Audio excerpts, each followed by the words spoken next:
Okay, so firing pin replacement. These are the Brownells screwdriver. These are actually the handles.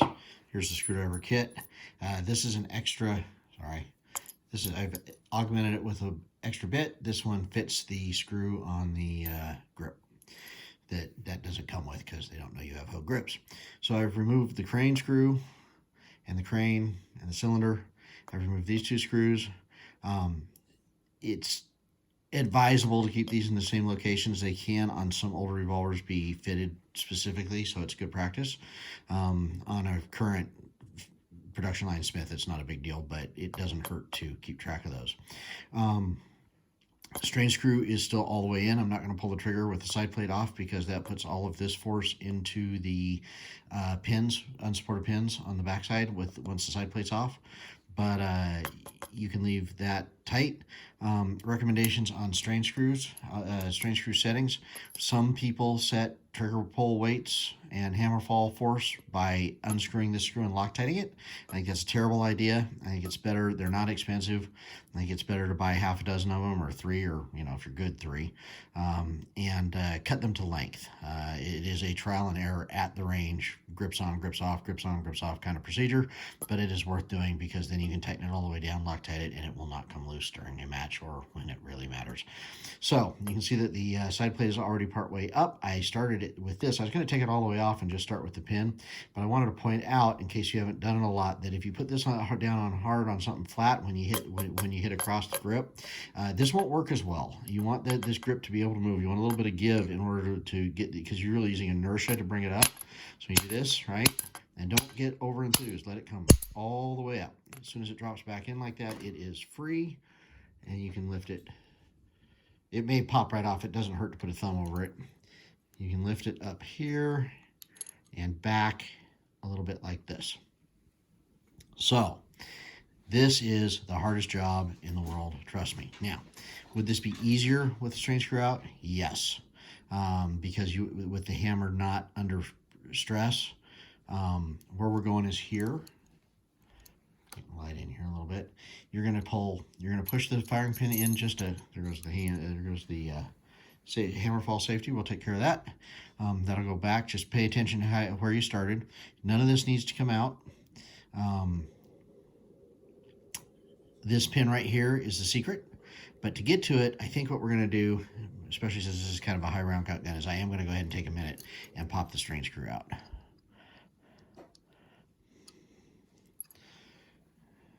Just in the interest of not stressing these pins.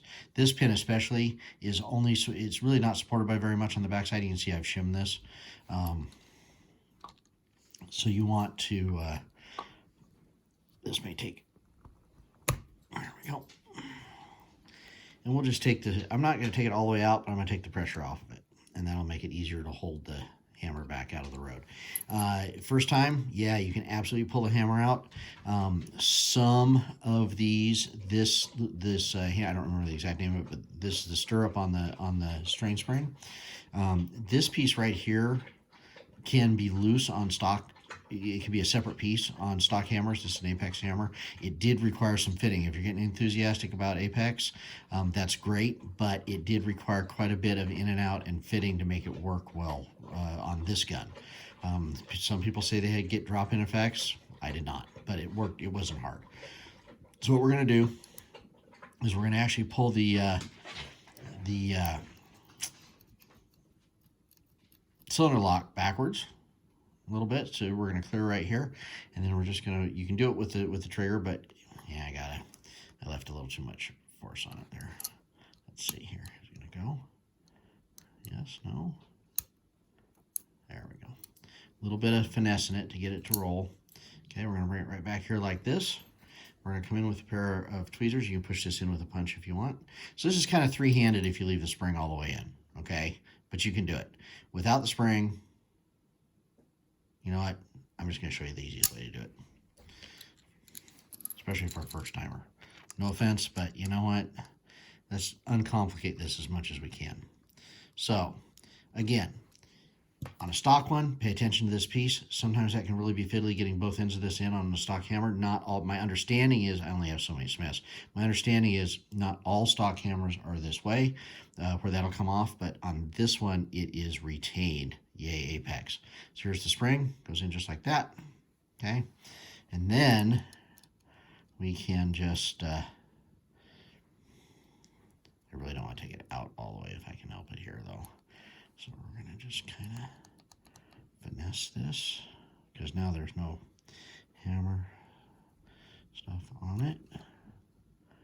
This is a matter of getting the right where we want it. Okay, and we're going to come up like this. And at this point, what I've done is I've slipped it here to hold it. Okay, I'll have to pull this back. I'll show you, but I have to pull that back to get it. But at any rate, at this point, this is captured by the sight. Really? Wonderful. I have lots of help. So that comes out like that. I didn't even need to hold it in because it doesn't really shoot out. Here's the firing pin, right? And you see that you do need to put the notches in. This is a nice one. It has notches on both sides. I've seen them with a notch only on one side, so you do need to line the notch up on the lower side so that pin can go back in. Pop this out, new spring, new pin, right in there like that. Notch down, right? I'm going to take the same tweezers, and I'm just going to go like this. I do not lubricate firing pins. I think it's a terrible idea on pretty much everything. It just gathers gunk, and that drops back in, and your firing pin is replaced. Everything else goes back together backwards. That means that I'm going to do a little bit of this so that that hammer can fall down like it needs to. With the hammer down here, I'll simply put the firing pin spray, or the hammer spring back in like this. And again, another good reason to cut your firing pin, or your strain screws to length, is that I don't have to figure out where this was in order to get my exact setup back. I don't do a lot of internal maintenance, okay, but I do some. Now, you notice I didn't tighten that all the way. I'm not going to pull on this pin until I put the side plate back on. Since I decided to go ahead and take this out, I'm not going to add the stress. It does require a little bit, or it'll wiggle around. It can fall off of this, especially if this is the two-piece hammer. Gosh, I can't remember what that's called, but anyway, this piece right here. If this comes free of the hammer, you're going to want a little spring pressure on here before you put the side plate back on. Kind of important, because otherwise it'll fall out and you'll have to chase it. So this drops back on here like this, right here. Okay, and then it'll drop right in here like this, because what this will do is this will slide up during the process and allow the hammer to, well, actually it'll slide up. Sorry, this is a block. This is a block safety. It'll fall here. You can take this out. Some people do. I'm not convinced you get anything out of it. You'll notice, though, that the Hillary lock is not in this particular revolver. More shimming here on the trigger. You'll see. That's on the... Is that the trigger pin? No, it's not. This is the second shim on the hammer. This hammer had quite a bit of play and was riding on the side of the frame. Given my experience with this particular revolver's, you'll notice there's no more rust in here. With this particular revolver's construction, it's almost certainly the revolver and not the Apex hammer. So I am going to just take, while we're here, I don't do a lot of lubrication in here, but because I'm in here, I'll put a little drop in most of the places where it's nice to have just a little, a little slip and slide here in the places where it's helpful or you need it, right? This pin doesn't rotate, so you don't really need it on the end, but working some down into the moving parts is not the worst idea ever. Anything that wears. These are all polished surfaces on this revolver. I came in and I polished all of the sliding contact surfaces on the golden retriever here, on the on this piece and on the trigger. I don't usually put a lot on the trigger engagement, but this one's been a long time, so I'm going to put a little bit there, a little bit on the hand, just to kind of help it slide around. Just trying to minimize wear without just lubricating the hell out of everything that doesn't really need it. But really, most of your trigger smoothness happens here at the slide, at the rebound slide. That is a process where you polish the slide piece, you polish the the frame itself, the inside of the frame itself. You need to be super, super careful if you do that you don't remove too much material, because you really don't want this jumping around. This is more unsupported stuff here. You don't want this. You want to take the high points off, but it doesn't necessarily need to be a mirror polish to smooth it out really quite a lot. Again, moderation in all things, yes? So, just a little drop here on this shim just to kind of, you know what, I'm going to just kind of, since that's loose on there, I'll just go ahead and put it in here like that, or so it will stay put so I don't have to line it up. So you can see that the inside of the plate here, man, this took a lot of cleaning. You can see where stuff wears, right? So if something's rubbing, a little dab of oil or grease, light grease. I like this Slide Glide Light with a little bit of oil mixed in. I really am not a big fan of a lot of grease or heavy grease, but especially on the 1911, that stuff stays put. I like it a lot. It does get dirty. Some people claim that that is a sign that it's not working or that it's gumming things up, but I think it's a sign that it's keeping the dirt in suspension instead of grinding it into stuff. You need to clean stuff once in a while. You notice I haven't done a whole big cleanup on this. This is fine. I'm going to go ahead and drop this back in. So it's going to go like this. And remember, there's a little tab here. There's a little tab here. And this is one of those things you never force. So it's going to kind of go in forward. This shape here requires it to come in this way. It goes right with that. If you do it right, they both go together, right? And then you have to kind of work it back and forth here as far as flattening it in order to get all the pins in. It's a little fiddly if you don't do it all the time, and I don't do it all the time. So we're going to give it just a little tiny bit, and it's hitting on hard, so we're going to take another look just to make sure. This is often the issue with that.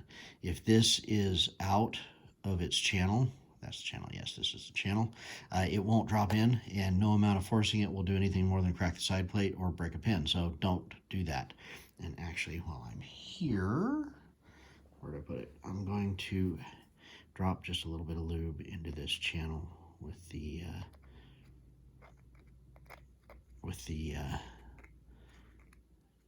cylinder release.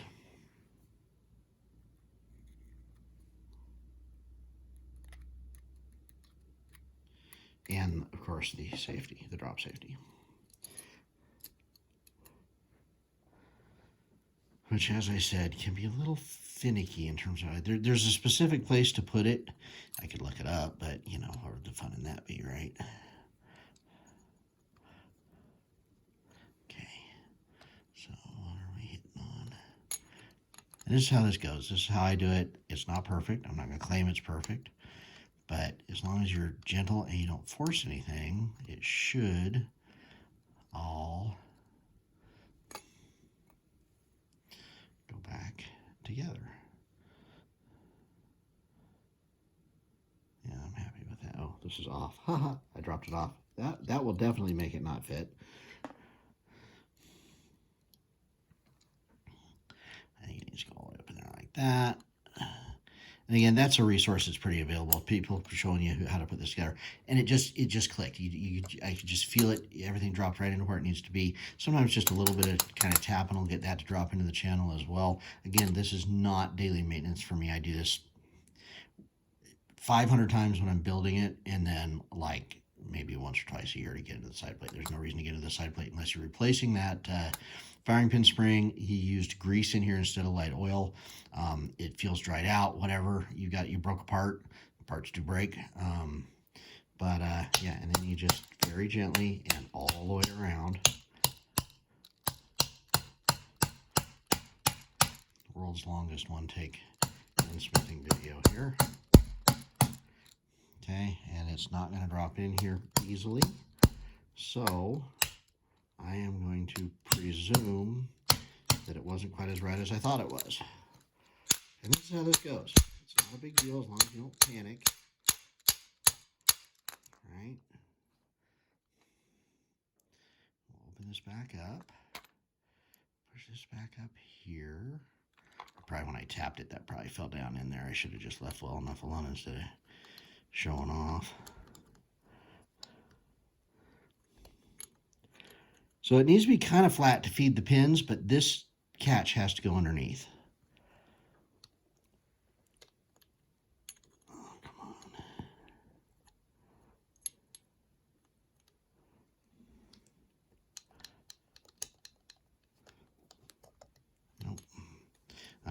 has moved again. This is easier with the gun flat. I've got it cocked up a little bit so that the camera doesn't have to show you my entire ugly table and you can see a little bit better. And I think that's part of the issue here. And of course, just the fact that I'm recording it is the issue because, you know, it's always easy if you're not trying to show somebody what you do. Okay, that looks pretty good.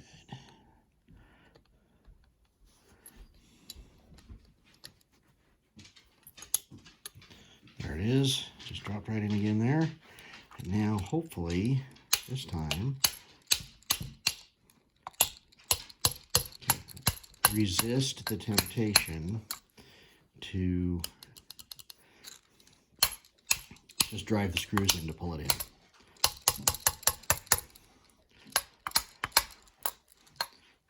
It can take a pretty good whack or two. Seriously.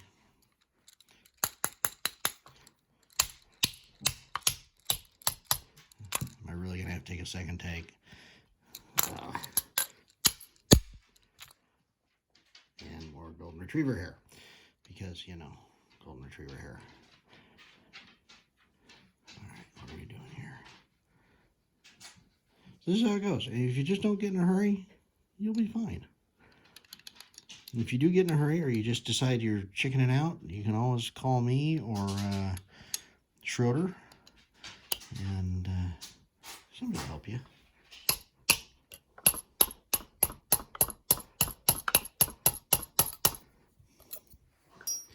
This is hanging up on something in here. I'm going to actually go ahead and set it really flat this time and see if we can't maybe.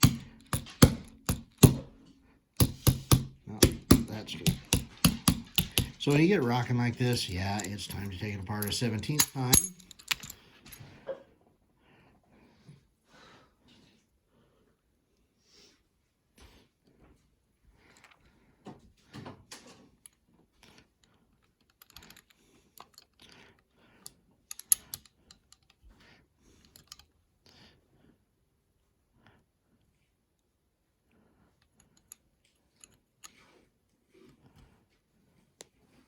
That just feels like it should be perfect, and it's really wanting to hang up right there.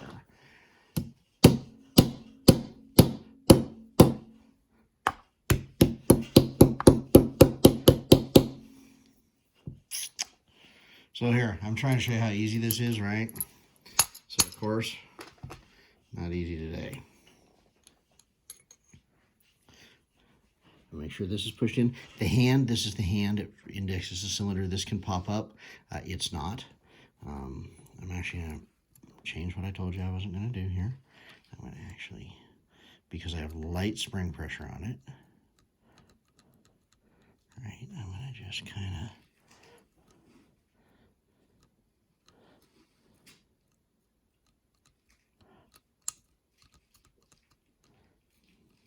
what am I binding on? I don't know. All right, that's good there.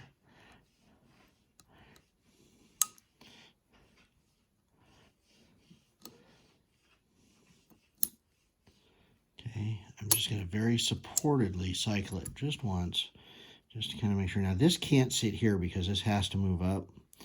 So I think the first time I showed you this, I had it wrong, but it'll sit just there like that. And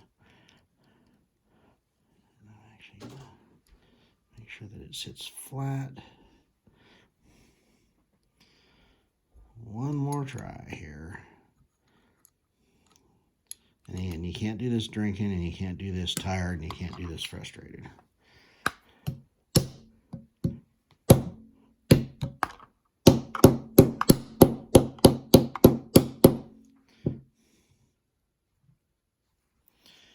Not there.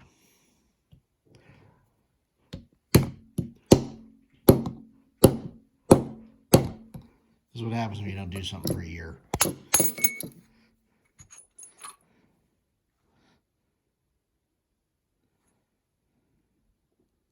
Never hurts to look. Trigger was up a little bit. This should drop right in. Of course, should.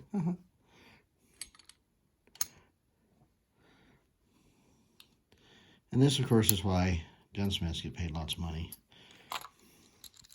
Because they have, that's a mastiff hair. I have time, I don't have money. They have money because I don't have time. There you go. And when it does go in, that's how it goes. It just drops right in like that.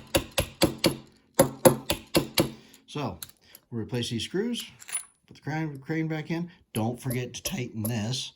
And now that it's supported, you can pull the cylinder lock back. Everything should work beautifully. It's going to be super, super light trigger pull because you've just got a little bit of tension on here. Don't do it unless you do have some tension on here, though, because then you're starting completely over again. So I obviously need to do some cleaning work on the crane. I never miss a chance to clean that when I have it out. But I did want to show you on the crane screw, on these modern guns, this is spring-loaded, okay? So this goes into the frame this way and indexes into this groove right here like this, okay? It is possible with some wear to either part here to actually, during a reload, this will compress because it's designed to keep the pressure on and push the crane out of the gun. That happens. It doesn't happen a lot, but it does happen. Ways to combat that is to make sure that you're not pushing on the crane unsupported when you do the reload. It's an issue for me on my 617. I have to make sure I really support it because I have to push so hard to get the rounds in towards the end of a steel match. So it's a matter of making sure the crane is relatively supported during the reload. Or, of course, like I said, competition gun is disposable, but man, who wants to fit a new crane? So try to support the crane a little bit. You'll notice I hold mine while it's going in.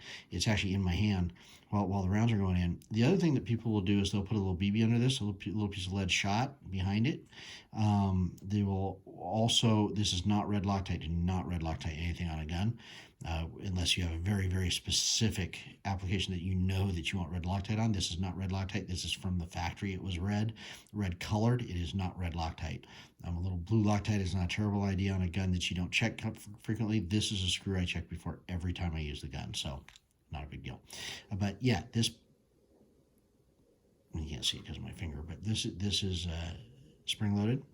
Okay, I've never seen one shoot out, but some people will pull that out. They'll put they'll put like a piece of number 9 or the tiny 12, little tiny piece of lead shot behind it to keep it from moving so much, or to keep it from moving at all. I've seen people put a different kind of rod in there that doesn't have the spring in it. Not a huge issue, but since we've got it apart, it's something to talk about. So at this point, I'll put it all back together, make sure the strain screw's in, and I've got a new firing pin. So that's firing pin replacement.